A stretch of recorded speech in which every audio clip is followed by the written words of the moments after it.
This week on Dumb Pitches, my guest is Derek Sheen, and he's tells us what I would consider a story arc about his unreleased album that no one has ever heard because he's too embarrassed of it, and it is titled "Gay for Pussy."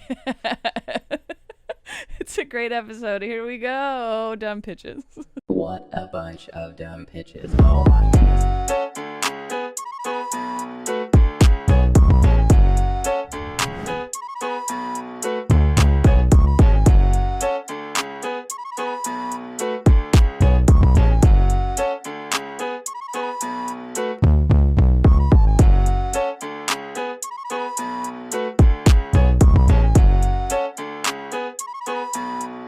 Welcome to another episode of Dumb Pitches with Monica Nevi. I'm Monica Nevi, your host. This is the show where we talk to successful people about their worst ideas. I'm so happy for our guest this week. He's one of my favorite people, Derek Sheen. Did you say successful people? Yeah, I did, yes. Oh, shit. We trapped you into... Oh, no, I'm so sorry. Is this an off day? What happened? I knew who I was getting. You're a successful person. I'll take it. I'll take that. I'll take that compliment. Yeah, and a lovely person. So we always like to start the show with what we call your good ideas, so people know you haven't only had bad ideas, right? Okay. So Derek Sheen, hilarious stand-up comedian, one of my favorites, to be completely honest. He's got 4 albums, all fantastic, all available for you to find on the internet. And you often open for the likes of Brian Posehn, Patton Oswalt, Janine Garofalo, everyone I think can say people that they know that are very successful comedians, and they all really like you.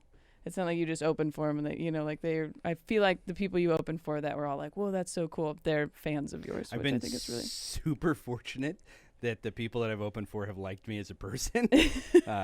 And I met most of them when I wasn't an unlikable person. So I feel like it counts. Like I kind of somehow skated by them, finding out who I was, and I'm very lucky, like, to have the relationships that I have formed with some of the people I open with, which is great because they're actual friends. They're they're people that I talk to, and I never would have thought when I started doing stand up, late 35 is when I got back into it. I started because I heard Patton's album, his first album, and I was like, I think I can do comedy again. Like, comedy's better than it used to be, and I have more ideas and opportunities. More stuff to say. And I promised my wife, I was like, I'll quit when I open for Patton. Like, that's when I'll quit. And then I lied. And I lied, and here we are still. Yeah, I'm still doing it. But that's an interesting thing, because I always wonder if it's like you listen to somebody else's stand-up and you go, oh, I can do that. I'd never thought of it that way, but I did. I saw Chelsea Handler live at the Paramount, and this was 2010, maybe. And I remember seeing that, and she had like all of her writers open for her too. So there's a lot of comics. It wasn't just her. But I do remember after that thinking, like, I want to do that. I think I can do that. But it wasn't in a bad way, like for them. It was like, I want to be cool like them. That's what, like, with Patton, I definitely didn't think, like, I can do that. Yeah. But I had this epiphany because I had tried stand-up before for quite a while, and it just didn't stick because I didn't, like, the formula didn't work for me. And when I heard Patton, it was like hearing progressive rock for the first time. I was like, oh, the jokes can be longer. They can be real. They can be stories. There's a different way to do it. You can write these things, and you can be crazy, and you can, things that I really liked to do, which was build tension, lots and lots of tension, and release. If you haven't seen Derek, tension and release is a good way to explain it. And that's what I was like, oh, you can do that. Like, it seemed like an emancipation of stand-up where I was like, I can try it. And then I sucked at it for so long, trying to get it to that formula. So awful. And then I got okay. I think you're really good, so that's thank good. you. One of the people when I first started that I saw, I remember it was the first time I had gone to the Underground open mic, and at the Comedy Underground, rest in peace, no longer a club, unfortunately. But the old one, right? The first one. This was still the new, or this location, but it seemed like maybe they hadn't been there for very long. What year did I start? I started in 2011, January of 2011. And so I remember going to that open mic. It wasn't like the first one I had been to, but it was the first time I had been to that one. And it was you and Solomon Giorgio back to back. And I was like, oh, wow. Oh, holy cow. This is awesome. But yeah, it was that long ago. Man, talk about a comic who is already Like right out of the gate, first open mic was funny. Yeah. And then just launched like a rocket, like so fast, like just blew past everybody. Oh yeah. So funny to think that we headlined shows. Like the funny thing is that there was a time when Solomon opened for me, and that should never have happened. It should have always been the other way around. Because any time that like you couldn't go up after Solomon. It is, yeah. I've never had to do it, so there you go. And probably won't ever have to. But I can't believe this is where I derail everything. But I can't believe you started in 2011. Mm-hmm. Like you crushing it. Like the fact that I like that's 12 years. Yeah, almost. It'll be almost 12 years. January, And at 12 years, when I was doing stand-up, and not like there's a metric to anything, but like, man, at 12 years, I was still just like, still hadn't even figured out what my voice was. It's so ridiculous. You know, I'm I will so, say, like, if I was as funny as you were at 2 or 3 years in when you started, when you were already like, I mean, you were already funny, but like if I was that funny that early, I would have been so happy. I would have been so much less depressed. But well, I can't believe you. I appreciate feel that. like you've been doing. That's how good you are. Is I feel like you've been doing it the length of time that I've been doing it. This is okay. I feel like understand what we've you're been doing. saying. Like we yeah, we've started been- comedy at the same time. Is I what I feel mean, like. That is funny because you think about it like, not that you're my dad, but your parents, you're like, I'm- only think of their life in relative to mine, you know, like, but they lived a lot before that. So I just think like, I feel similarly. Like I knew you had been doing it for a while before me, you know, but I don't think about that time. I just know how good you were when I started, you know. So to me, you're just always been really good. So when you're like, I wasn't good at first, I don't know or believe it. Posehn told me 5 years ago. It was about 5 years ago. We were backstage before a show, and he said, "Don't take this the wrong way, but I think you just got funny like 6 months ago." And you already been opening for him before. Yeah, and I'd already been opening, You're like, but he well, was good- like, good just like choice on got your- yeah. like legitimately funny. That's funny because there are moments where I feel like I've been good. Bless you. buddy. Gesundheit. That's what the Germans say. I don't know if it's a religious thing, so I say Gesundheit because it's No, safe. that's true. And yeah, considering what that's they did, I don't think they get to be picky about That's anything. true. So sometimes I feel like I know what I'm doing, then other times I don't. So it's like, well, obviously it's very nice to hear that from you. But yeah, and you know, and we know each other, so it's not like yeah. false flattery. Like I genuinely think that you were amazing. Thank you. Similarly, I only feel like I really was like I feel comfortable and I'm in a place where like, oh yeah, I should be headlining maybe like 2 years ago. You know, like comfortable with, you're talking about finding your voice. I don't know if I really knew what I was talking about until like 2 years ago. That's so. I feel like that so much. Like I look back at even like that, like the last recording that I did, I look back on that stuff and I'm like, man, I feel like I'm 100 years away from that. Yeah. I also, because it's probably like it's pre-COVID and pre my mom Yeah. dying and stuff, but like I feel like I'm a million miles away from that stuff, and it's so different, like how your voice changes and your sense of like what comedy is to you changes. Yeah, or just what you're I mean, obviously You know your what you're life talking probably about? changes, but I mean my life has changed pretty dramatically. Yeah. I mean, yeah. So that makes sense, but still I just feel different. I think you can see it. I found a video from like 2013 and I watched it and it was painful. I'm thinking of doing like a YouTube video where it's like me, like a reaction to my own stand up Oh. from like 2013. Oh man. But Oh. it's tough, but it's still, I was just nervous really is what, not nervous, but just there's not the same confidence that I have on stage of like, we're just here to have a good time, here we go. Then it was like, here's what I wrote. I hope you like it. It's that Malcolm Gladwell thing. The longer you do it, I mean, it's not 10,000 hours for stand-up. You can do it half of that and be okay. Right, you'd But be like, better. you know, the longer that, of course, the longer you do anything, hopefully the better you get at it, although that can be disproven rather quickly when you go to an open mic and see people that you've been doing. I'm like, you were at the first open mic I ever did. You still trying here? that joke out? You still trying to get that to work? But for the most part, like, you know, I feel like you get to a place where it becomes so you become less afraid of your own voice, and Yeah. our ego gets worn away because of, Yeah. I think, the longer that you kind of like are pummeled night after night, because not every set is successful. We do good. We get off the stage and we go, hey, that was fine, passable, yeah, but we yeah. beat ourselves up. Yeah.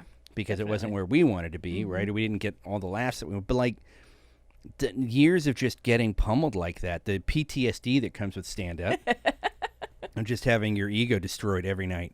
I think after a while, you get less afraid, and you get on stage and you're just in control. Or I think it's the thing where you're like, it doesn't really matter. Like you want it to matter, but it doesn't really. So like, yes, this terrible show I did in a casino, like it's not going to matter tomorrow kind of thing. This is just me making money or whatever. Yeah. And then once you've done that enough times, every time you're on stage, you're like, whatever. Commerce versus art. Always done worse. Gabriel Rutledge used to say, what did he used to say is, he got to a place where every night when he got on stage, he would just say, he goes, my regular, like 23 hours of the day, I would have little to no confidence in myself. But the 2 minutes before I go on stage, I would tell myself over and over again, these people don't deserve you. Yeah. They don't deserve you. That is true. I get, like, I'm like, you know, this is what I do for a living kind of thing. And then almost right before I get on stage, I'm like, why is this what I do? Why are they going to listen to me? And then as soon as it starts, I'm like, oh, yeah, that's why they're going to listen to me. So I'm good at this. You're good at this. Yeah. You are good at that. We are good at this. Okay. Well, now that we both feel good about ourselves. I feel like we raised each other up a little bit. Yeah, I feel like then will be a good drop here. When I sent you the criteria, what did you come up with for your dumb pitches, for your bad ideas? I mean, again, I think my bad ideas or my good ideas? Your bad ideas. Bad ideas, easy. Bad ideas, easy. Getting back into stand-up. That was a terrible idea. So when did you first try, and then how long until you went back in? My mom raised me around. We didn't have any music in the house, so it was all stand-up comedy. Because my mom was abused pretty bad, and so she just kind of loved stand-up. She liked that escapism and like being able to laugh. Did she like darker stuff, or like what was she? She liked a lot of dark stuff. Okay. It was very. In fact, that was her. That's what got me into it. Is the fact that she was like, you have to laugh at the worst stuff. If you can't laugh at it, then it has power over you. Yeah. So, and being an abused child myself, I learned the power of laughing at my abuser behind his back, and that's what made it tolerable, because I was like, you can only hurt me physically, but you have no power over me, because I can laugh at you. I see all the dumb face you made when you hit me. Like, that to me, like that would comfort me at night, and then I would try to. Here's the problem with me though, is being a kid like with a rapid fire brain and unchecked ADHD in the 70s. Oh yeah, right. They were like, your kid's broken. But the problem is I couldn't just keep that inside. I would try to explain to people. Like, oh, I'm gonna make it okay. Like, I'll make you guys laugh at the fact that like this happened to me. Right. How do I do that? So even at an early age, I was trying that. But she pushed me into stand up, because I really wanted to write jokes. And what else did I know how to do? Right.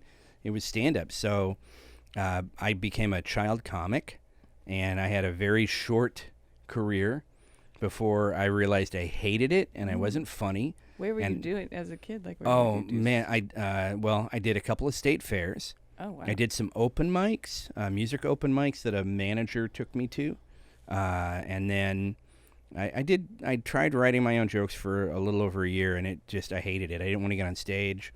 I wanted to be on stage, but I didn't want to be on stage alone. Okay. And I had crippling stage fright at the end of it. Interesting. And then I quit, and I was like, I don't want to do this. I'm not good at it. And it turned out I just was a kid. Kids aren't funny. Yeah, they're really not. Preternaturally not designed for stand-up.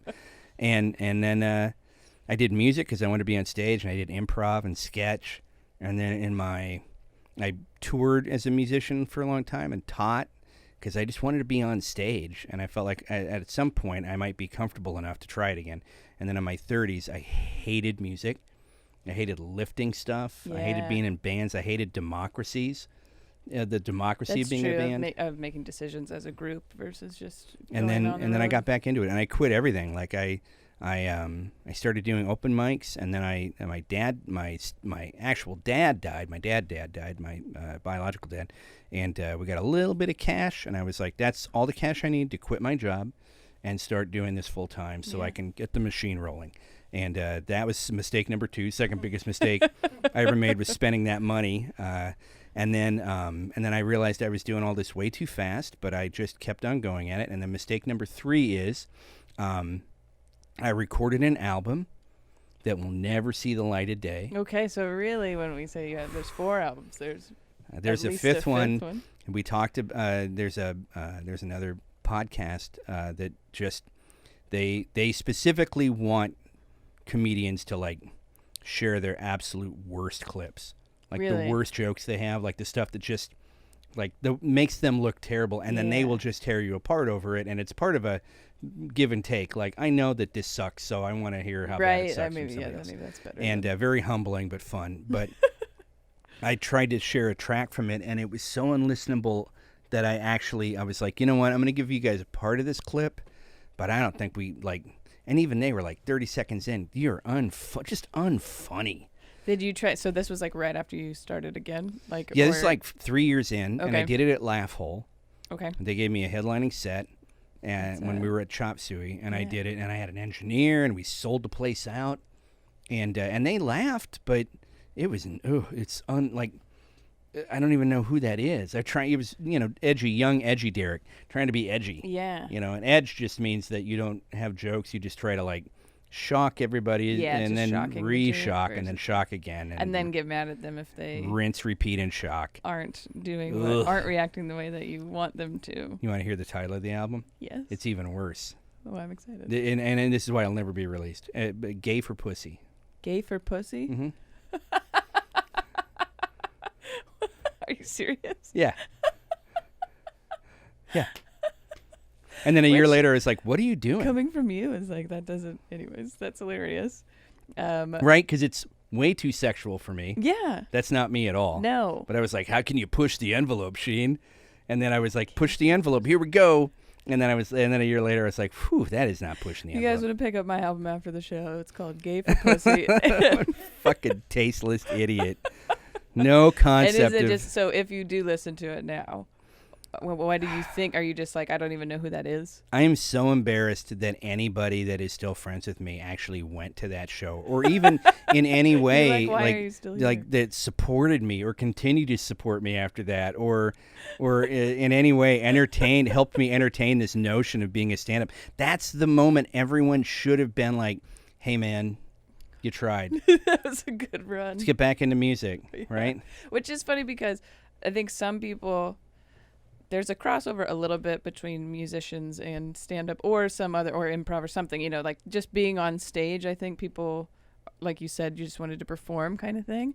But a lot of people start stand-up and then they quit their day jobs that had nothing to do with stage, like there's no, so then going back to that, but for people to be like, what if you just were like a rock star again, Oh, I forgot I was going to tell you this also.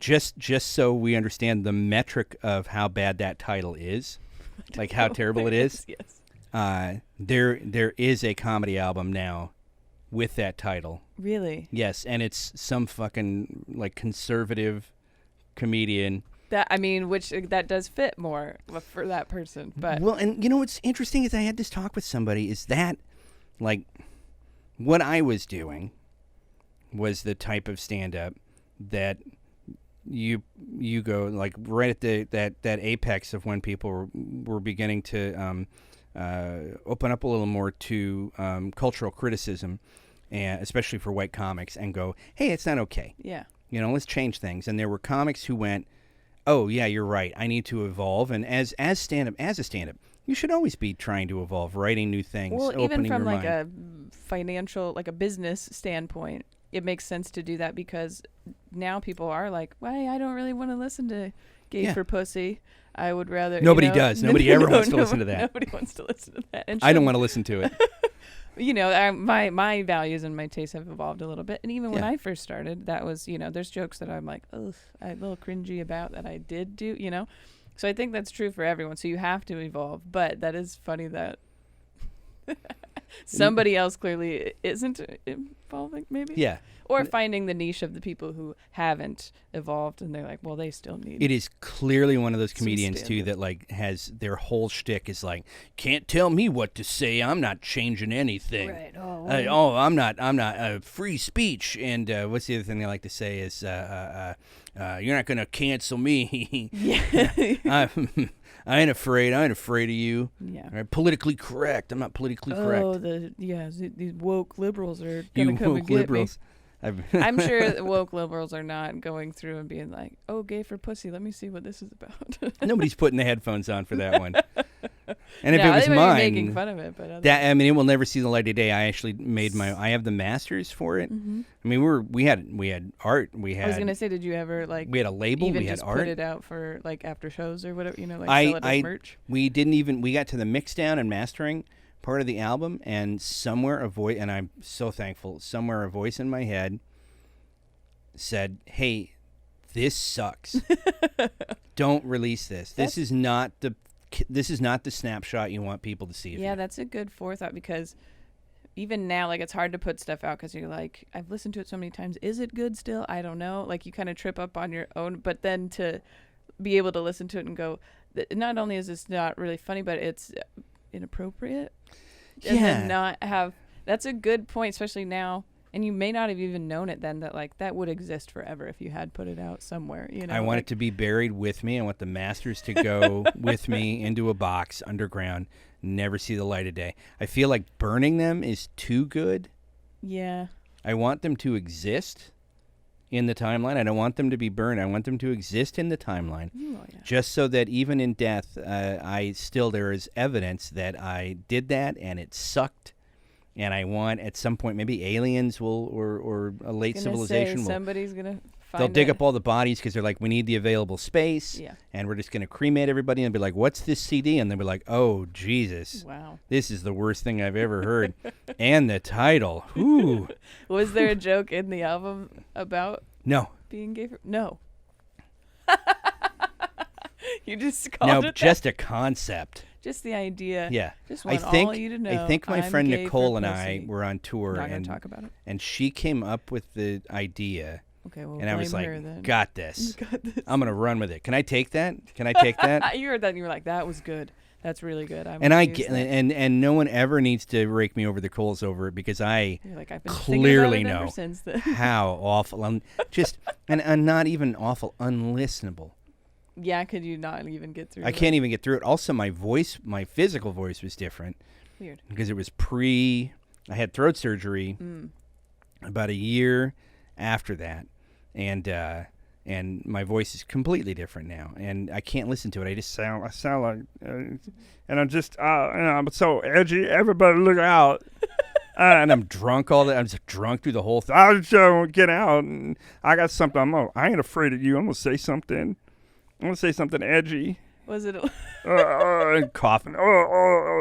There is a couple throat. of voices that you do in your act or have been in the past few years, and that's almost your like making fun of Americans or something voice, which is funny. Yeah, but you're like, that was actually my own voice. It was my real voice. I drew from. They always say, "Write what you know." Oh my God! Do you remember like any of? I mean, obviously, if you could listen to it, but what topics were you tackling? I guess at that time, I was trying to write more over the top, like big set pieces, and this would. I mean, I'll say this.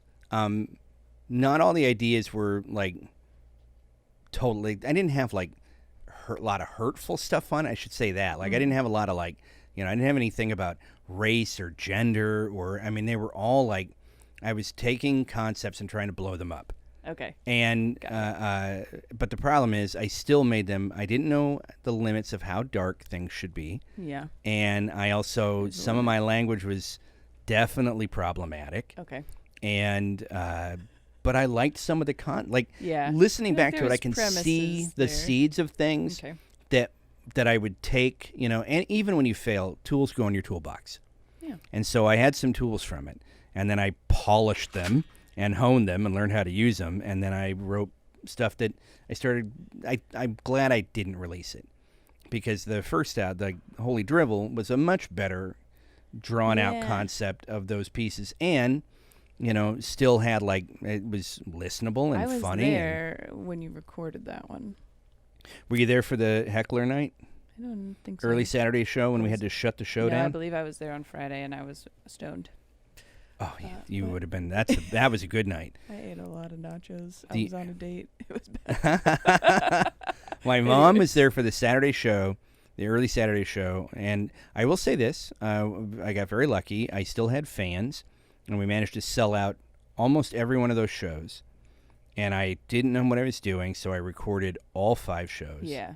But I had a really good producer and a better idea of how to edit. Yeah, we recorded 6 and then just used 1, of course. But yeah, and then the next album I learned to get better at editing myself, and then the third one was, more of the same. But like, which is kind of my thing. Like, I like listening to bands and then going back and listening to their first album and go, what was the origins of their style and things. But I'm glad that Holy Drivel was the first thing that people heard, because it was a lot more, at least a little bit more mature and well thought, more thought out, and more disciplined, and a little better edited. Better title. And great title. And there are a few things that I will never do again, because they're just on that. It was part of a time where I'm just like, I don't feel good about that joke. I don't feel good about it. It floated then, but now, hopefully you evolve and you go, I don't need to do that anymore. Yeah. I won't. Who was I talking? I think I was talking to Dan Schlissel about like I won't ever edit that stuff or get rid of it, because I feel like it needs to be there to show where the growth is at as an artist. Yeah.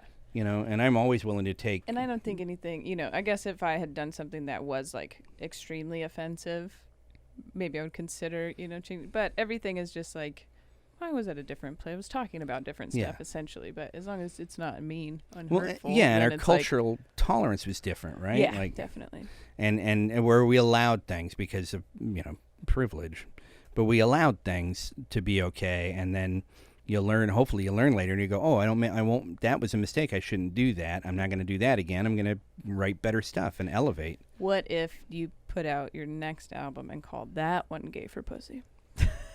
And then just like make fun of that concept backwards. I think it would get attention. it would get all the wrong attention. I think the next one's just going to be called "Oh Look Puppies." That's forget. This was the time.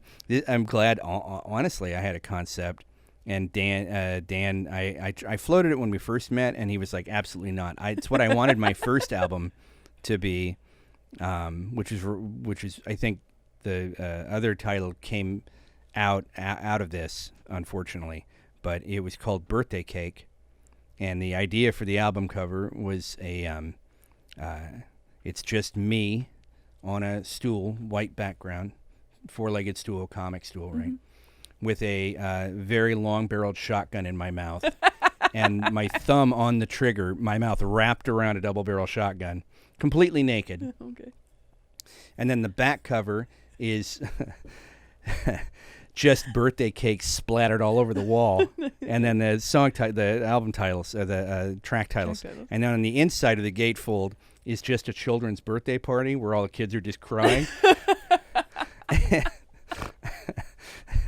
And Dan was like, absolutely not. No. And then I was so mad, and then years later I'm like, everybody's been trying to make good calls, and I really should appreciate that. It's good. You had some good people in your corner to be like, I don't know if we should. Maybe not every idea you have you should go with. Maybe not. I like that's that's artistic. Yeah, but it's dark. And that is a good point of knowing that the limit of darkness, I guess, that you can get away with, or whatever. You can do whatever you want, but if you want the proper reaction, there's a limit. And I like it. I think that's funny, but that's again, us. that would that's true. But it's also people would see that and be like, wow, this is what is this? Let me look at it. Why? Or cover their children's eyes or they'd whatever. Be like, why? Why would you why? Not every idea in your head has to manifest in reality.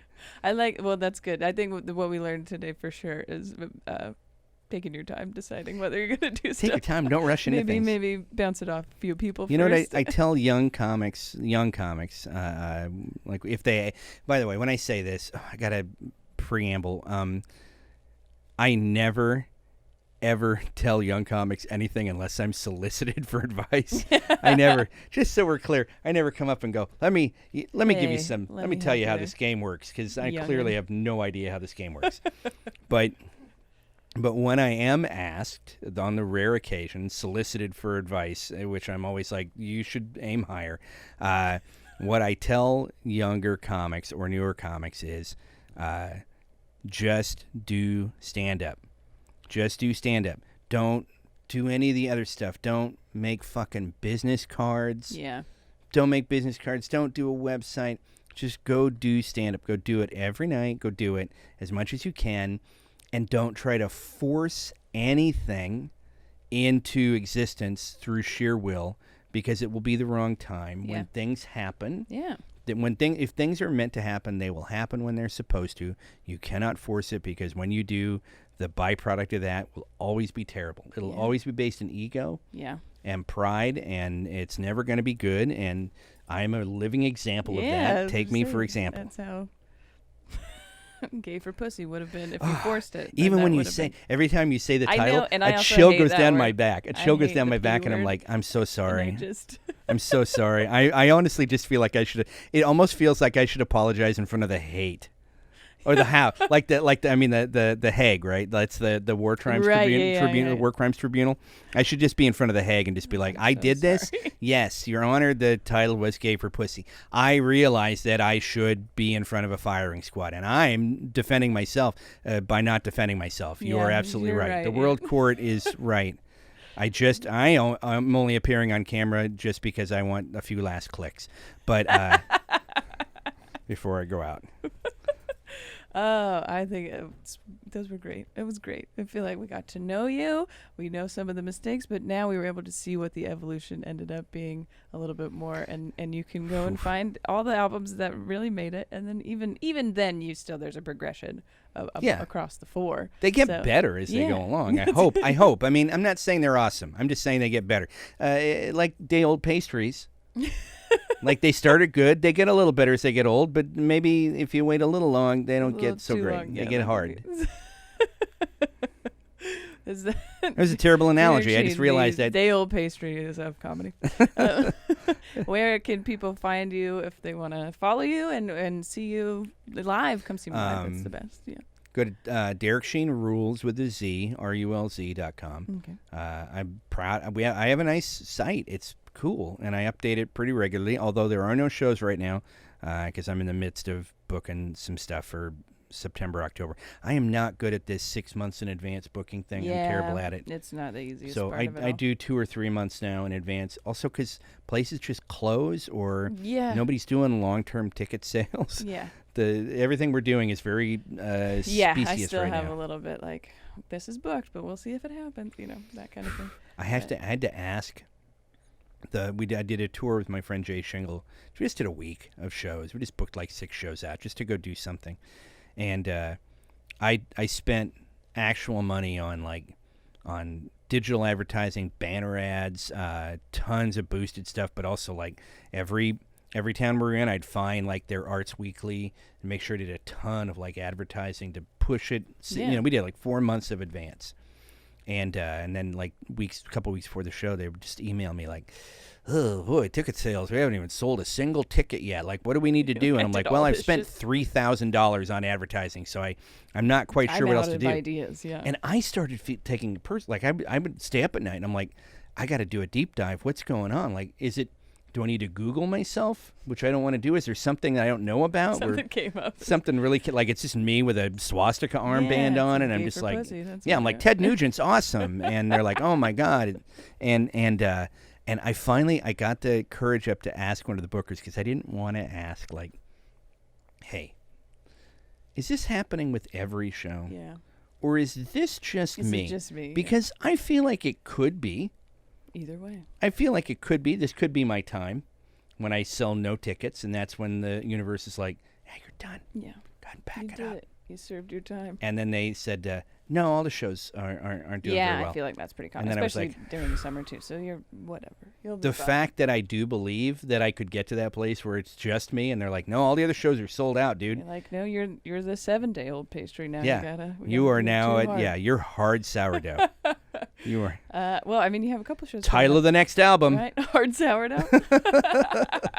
That's Never. great. Never. That'll get buried with me. You have a couple Seattle area shows before, September, whatever. Where you're at the Crocodile with Adam Caton Holland, who's great. I love Adam. And in my hometown, Renton, Washington. You're at the Renton Civic Theater. Have you next done that? week. You've done that, right? Yeah. Is it fun? It's a It's a fun good- theater. Like the theater's It's cool. it's nice and old and got that old theater charm to It it. should be an old theater And charm. yeah, but Renton, it's good. It's right downtown, so if you're in the area, All go right. see Derek. And then here, if you're watching us on YouTube, you can subscribe, rate, review, all those things on wherever you're listening. And yeah. Can I say it? Can I say it? Be sure to smash that like button and subscribe. Yes, you can definitely say that. If you like what you're seeing, Purple Mattresses, hit like and subscribe. Smash that button. Smash that button. Trash it. Take that button and smash it with your elbow. Throw your keyboard out a window. There you go. After watching all my videos, you'll be like, I'm done. There's no. They throw it out the window because they're like, there's no need to watch anything else. Yeah. I never have to switch again. I smashed it so hard. I'm never smashing anything else ever I again. stuck the button. I broke it. Well, Hi, right now. Geek Squad. Hi, Geek Squad. What do I do? Hi, Geek Squad. Hey, I smashed the subscribe Comedy. button, and now my computer won't work. Oh, all right. Well, right now you can just keep watching Dumb Pitches.